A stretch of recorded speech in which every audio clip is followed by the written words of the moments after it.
দর্শক, যখন একজন কলেজ শিক্ষক তার শিক্ষার্থীদের কাছে আদর্শ, তখন অন্যদিকে আছে নিষ্ঠুর শিক্ষকের উদাহরণও।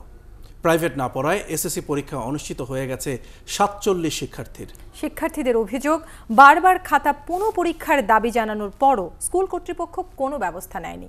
যদিও অভিযোগটি স্বীকার করেনি স্কুল কর্তৃপক্ষ।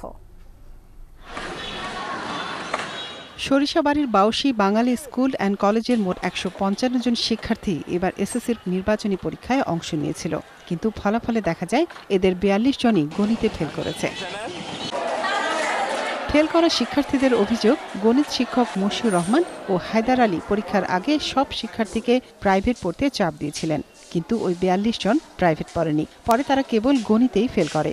শিক্ষার্থীদের অভিযোগ, তারা চ্যালেঞ্জ করলেও তাদের পরীক্ষার খাতা দেখানো হয়নি। আমাকে হায়দার স্যার বলছিল যে প্রাইভেট পড়তে তার কাছে, কিন্তু আমি তার কাছে প্রাইভেট পড়ি নাই। হায়দার ও মশিউর স্যার আমাদের বলছিল যে তোমরা আমাদের অনেক অ্যামাউন্টের টাকা দাও, তারপরে তোমাদের আমি রেজাল্টে পাস করাই দেবো। পরীক্ষার রেজাল্টের পর যখন আমার ফেল আসলো, তখন আমি স্যারদের কাছে গেলাম।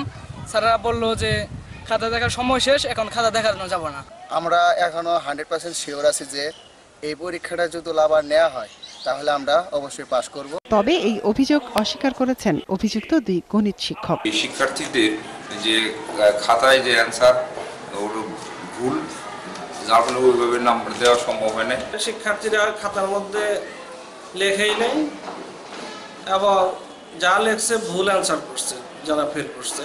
স্কুলের সহকারী প্রধান শিক্ষক রবিউল ইসলামেরও দাবি, খাতা দেখায় কোনো সমস্যা ছিল না। যে সমস্ত ছেলেমেয়েরা অভিযোগ করছে ওরা আসলে বাইরে কোচিং এর সাথে আরো সম্পৃক্ত, ওরা আসলে স্কুলে ক্লাস ঠিকমতো করেননি, বিধায় তাদের রেজাল্ট অবশ্যই খারাপের কারণ। অভিযোগের সত্যতা যাচাই করে প্রয়োজনীয় পদক্ষেপ নেওয়ার দাবি জানিয়েছেন অভিভাবকরা।